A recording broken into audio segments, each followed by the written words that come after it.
right. What's up, everybody?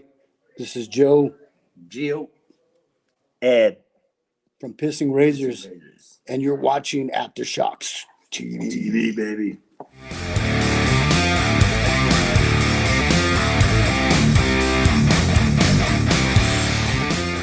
Going to what you said before, there's a band on here.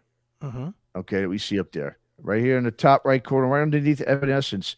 Yeah. Acid Bath. Now, what's interesting is that it's so far up on this list. Yeah. All right. So this is really, it's just sort of a, and we're going to talk about Acid Bath right now, because I don't know how many people know who Acid Bath is. I don't think there's a ton. But Acid Bath is really one of those, it's really a sludge metal pioneer band. Yes. It came out in the early 90s. Out of New Orleans there with Crowbar. Those were the bands, them two, Soylent Green, Exorder. Those are all those bands from New Orleans that became really big. But Acid Bath was it was sludge metal. I mean, sludge metal started becoming a thing in the 90s. When sludge metal is just basically like doom metal, a little bit heavier with like sort of black metal vocals, really heavy vocals. But I know, like I said, I'm very, obviously, as you know, I'm pretty heavily tied into that whole stoner doom sludge world. And this is a band that I had the first album that came out, I remember years ago, 94. I got my buddies when I turned me on to these guys. And I just, I remember the song Dr. Seuss is Dead. And they had cool song titles. They had that one album with the John Wayne Gacy painting on it. And the singer, I remember, was just awesome. He had a great voice and he could scream. But I remember they were just an underground band, though. You know what I mean? I mean, they had their second album, I think, was even better. And then they were, and then they just disappeared. The last time they played a show was 97. So we're talking 20. It's going to be 28 years by the time they play Sick in the World. It's first show in 28 years. And it's so interesting with these bands. I mean, I know this has happened with a lot of 70s bands. When there was sort of the 70s and even 80s bands, when the nostalgic period came back in and everyone was rediscovering bands that got kind of overlooked. And I noticed, though, with the 90s, it's happening even more because, there was so many bands signed in those decades, right? 70s to the 90s. But because I think the sludge metal, has gotten so big, the doom and sludge metal over the last 10, 15 years, it's sort of reinvigorated this interest for a band like Acid Bath. Now, Acid Bath does feature guitarist, what's his name? Sammy Duet. Duet. Yeah, he's the one that started. He's a guitarist from Goat Whore. Yes. So he started Goat Whore once Acid Bath broke up. So of course, Goat Whore has been a huge band in the underground extreme metal scene for a while. Yeah, I interviewed Sammy. Not that, I guess, for the last Goat Whore record. Oh, you did? Okay. Yep. Okay. Yeah. And there he was right there. The guitarist. It's interesting. What's interesting is just the amount of interest in this band, because I didn't know very many people into them. But yeah, they've taken. That's what's great about music, right? You can have a band like that. She puts out 2 albums. Okay, it does all right. It was on a small label, Rotten Records, right? Which was basically a label that was also, I think, half owned or run by Spike from DRI, right? Dirty Rotten Imbeciles, because DRI was on that label. But I'll tell you, this is a great. I wouldn't say it's really a great story. It's a fucked up story about Rotten Records and Acid Bath. Have you heard of this at all? No, I don't know. So quick, I'll tell the story real quick. Okay. So the label Rotten Records was out of LA, and I guess the band, they were doing pretty decent, for a little underground band. And they were on tour, and they were in LA. And so I guess they decided, well, let's stop by the label. Let's stop by the office, which was in, the guy's his condo, I guess, in LA. Okay. Yeah. And so they decided, they called him up. And and they said, hey, we're in town, man. We wanted to come by and say what's up. We want to check out our numbers, and we want to see how the sales are doing from the tour. Now, they have the right to do it, right? Sure. So why not do it, right? I would want to do that if I was in a band, sure. So they go. So check this out. So they go by that guy's house. They stop by, and as they get to the house, somebody opens the garage, and it's this guy who comes out, and he says, hey, oh, hey, we're the dudes from Acid Bath. We just talked to the owner or whatever. We're coming by. And he was like, oh, yeah, he stepped out for a minute. Just come in here, come in the garage and hang out here. Wait for it till he comes back. Okay. So they're hanging out in the garage. That guy leaves. And about 5 minutes later, the cops show up. and they're like, whoa, what the hell is this? And they're like, they're explaining to them who they are. Yeah. We're like, we're just coming here. This is our record label's place, and they had us wait in this garage, because they were accusing them of breaking and entering. And sure enough, they're like, and then they get pissed, of course, and they're like, okay, who we're not breaking. Who called you guys? And I guess this is happening. The cop looks up, and then right at the front door was the owner, the label owner. He's like, this guy called us right here, and there it is. So they basically set them up. Set them up, pay them, so they wouldn't have to show them, because they were just robbing them blind, I guess.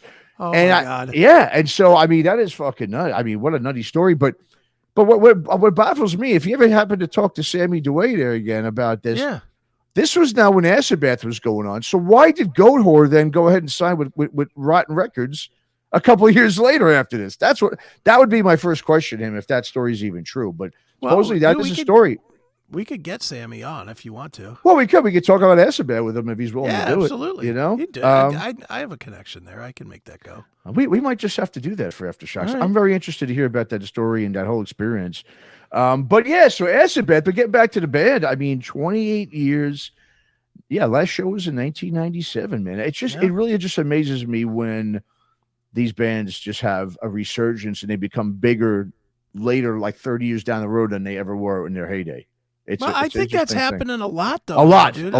Yes. Dude, can you put back up the Sick New World lineup again? Oh, yes, sure. Just put that up just for a second, because there's several bands that are on there that were not big.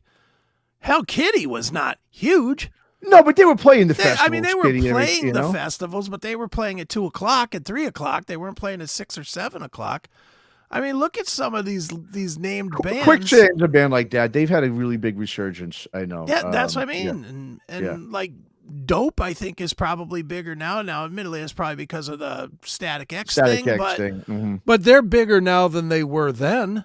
Dope was always kind of everybody's opener. True. They were not. Did they have any like hits? No, but they were at least. I've seen Dope on MTV. Like Headbangers Ball or something. Sure. Acid Bath was nowhere. That was just a dirty old sludgy band that, unless you were really into that scene, you didn't know who the fuck those guys were. Yeah, they were never played any big festivals. If I'm not at all. I think, like I said, I think it's because stoner doing sludge is a big thing now, when it wasn't back then, and I guess because they were one of the pioneers of the genre. Sure. Yeah, you got these other bands like Weed Eater and Bongzilla. Those are the bands that are like the newer. I'm saying newer. They've been around for a while too, but they took that sound and have just continued it.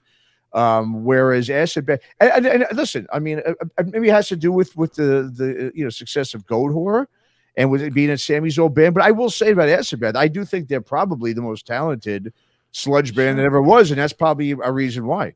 Yeah. The other thing that could very well be a thing, and I have no idea on this, I am totally guessing, could be that Down is on this bill, and they might be touring at that point with Down, because Down is going to be on tour at that point. That would make sense. And I know Sammy is definitely in that whole world. Oh, yeah, they're connected with all of course. That whole Absolutely. NOLA world of bands. Sammy is definitely, I know for a fact that he's one of the staples in that scene. Absolutely. Yeah. So could very well be that he's going to be there anyway. And this is the first show that's announced, because they haven't announced the whole tour. Yeah. But that makes sense. It could be, but even still, they're still billed higher than Down, which is odd. That's what I mean, man. Maybe because it's just a special thing, and they maybe listen. I'm sure there's whoever's into sludge metal might be showing up to this just to see that, because that's. Think about it. 97. So there hasn't been many people outside of New Orleans that have even seen Acid Bath over the years out of the South there. So the fact that this is happening it's a major thing where people might pony up a lot of money just to get that crowd in there. Like you said, you've got a couple others like the Down and Melvins that are in that vein. So, it really, I love seeing that stuff. I do too. I love it. Yeah. And thinking about that on a more touring scale, if the tour is Down, Melvins, and Acid Bath, wow, does that rock? Oh yeah. That's a good tour, man. I'll be at that show. I would be at that show too. I might even travel for that, because that's Yeah. That's a good show there. Holy And smokes. yeah, Down kills at me. I seen them. God, it was guys. They're Probably great. going about 10 years now. I think it was 10 years ago, but yeah, them and Orange Goblin I saw out here, and that was pretty phenomenal. They're awesome. But yeah, just it's interesting to see the Acid Bath and playing a big, huge festival right That's good below for the them. likes of Evanescence and Lincoln Park. Jeez, pretty Sure. right on par with Gojira. They're even a tad above them right there. I Yeah, mean, look that's at that. Gojira, who played the Olympics, for God's I sakes. know exactly. Yeah, I And know, right? Acid Bath. Oh, I know, man.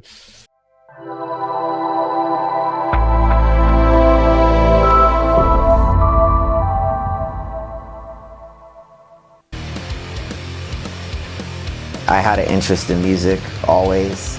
It's always kind of been around me some way, shape, or form. 5 minutes sitting on a drum set, man. Change your life. This is the same black guitar that Marty McFly plays in Back to the Future. I love the feeling I get in front of the freaking full stack here, just the vibration or something to it. I'm lucky because I do have a little bit of a tap into the Fu Manchu lore, into the Nebula lore. In order to keep things going, you kind of have to like start playing the game a little bit, you know, like the business game. Everybody has to get through a day-to-day. And how do you exist and how do you get by? As far as getting people to commit to bands, it's tough to keep a lot together these days, for sure. Still sleeping on people's floor, that's still a reality. Probably also playing with some of the best people I've ever played with. The creative juices don't stop. It just keeps going. For me, it's just finding a balance of how much time I'm spending with my family versus how much time I'm spending working. It's this validation that what you're doing actually has merit. Obviously, we're a little long in the tooth, and we've been doing this for a minute, and now we can kind of do what we want. We don't need a record company. I'll do it myself. I'll do it the way I want to. Just always be cool. Just be respectful. Those are your people. They're connecting to you on some level, even if they don't look like you. It's got to happen, or else I'll go crazy. Go crazy one way or another, I might as well, not go crazy if I can play music. Maybe one day I'll have a Porsche, but until that day, I'll drive a Chevy. There you go. All right.